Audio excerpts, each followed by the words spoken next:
Across Africa's coastlines, scientists are exploring bold new ways to fight climate change by using the ocean to pull carbon dioxide from the atmosphere.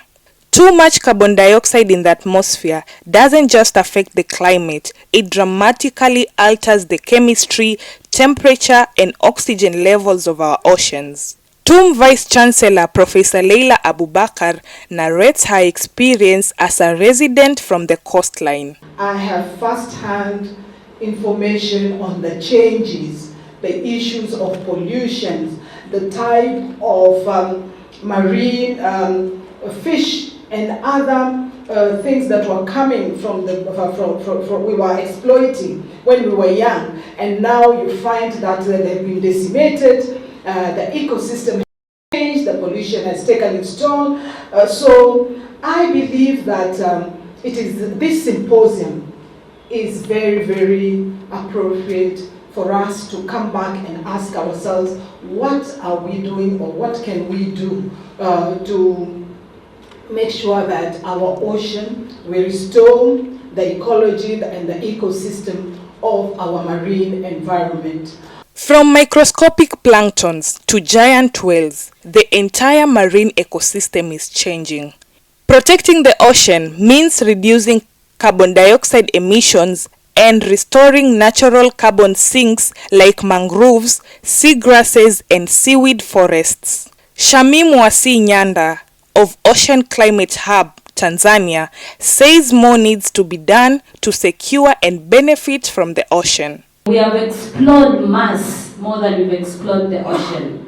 So we really need to see how do we come together to build solutions that are going to contribute to ocean conservation, but also community livelihoods. She adds research scientists from the continent must be given the opportunity to tell their stories. We do not give scientists the opportunity, especially African scientists, to share their stories, to tell their stories of what is happening, whether the Indian Ocean, Atlantic Ocean. In Kenya, marine carbon dioxide removal is in top gear with community groups embracing planting of mangroves to absorb carbon dioxide. Dr. Mariam Swale from Kenya explains the approaches being taken to remove carbon dioxide from the atmosphere. Kutoa hewa kaa kutumia bahari, kuna njia tofauti tofauti.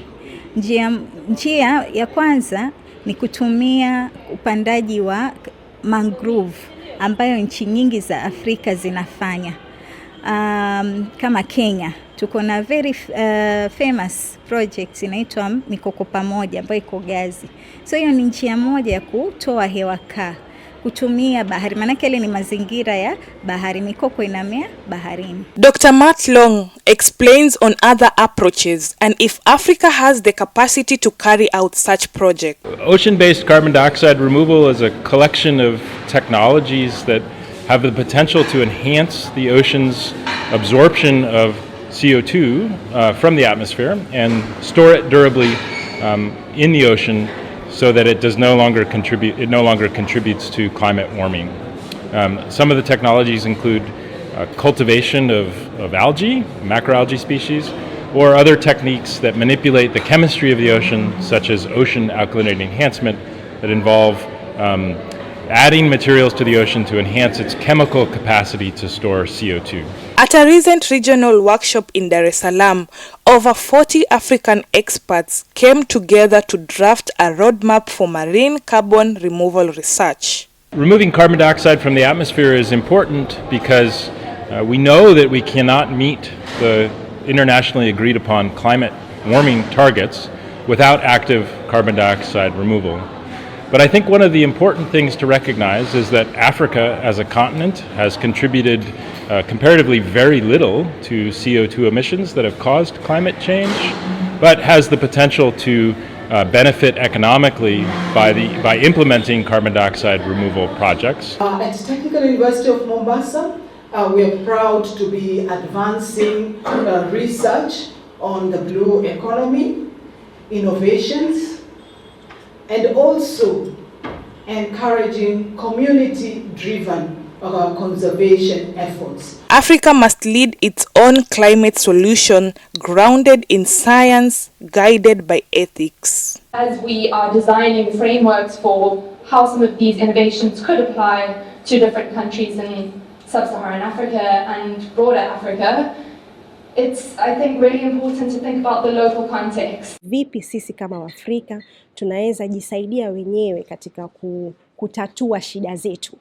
Na shida zetu ni sisi wenyewe tunazijua, ni shida ambazo ukimuuliza babu yako atakwambia jana nilienda sikupata samaki, lakini miaka 20 nilipokwenda nilikuwa napata samaki wengi. Kwa hivyo hizo ni shida tunazielewa na tunataka kuzungumzia ni vipi tunaweza tatua shida ambayo iko katika bahari yetu, ambayo inasababisha kwa mfano mvuvi leo haezi kupata kwa mfano pesa ya kutosha kwa sababu hakuna samaki.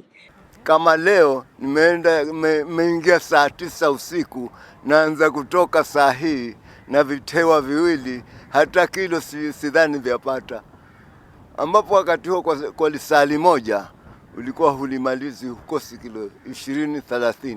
From seaweed farming to ocean chemistry, African scientists are charting a new path, using the power of the sea to heal the planet. Africa's oceans may become one of the planet's strongest climate allies, thanks to the scientists working at the front lines of marine innovation.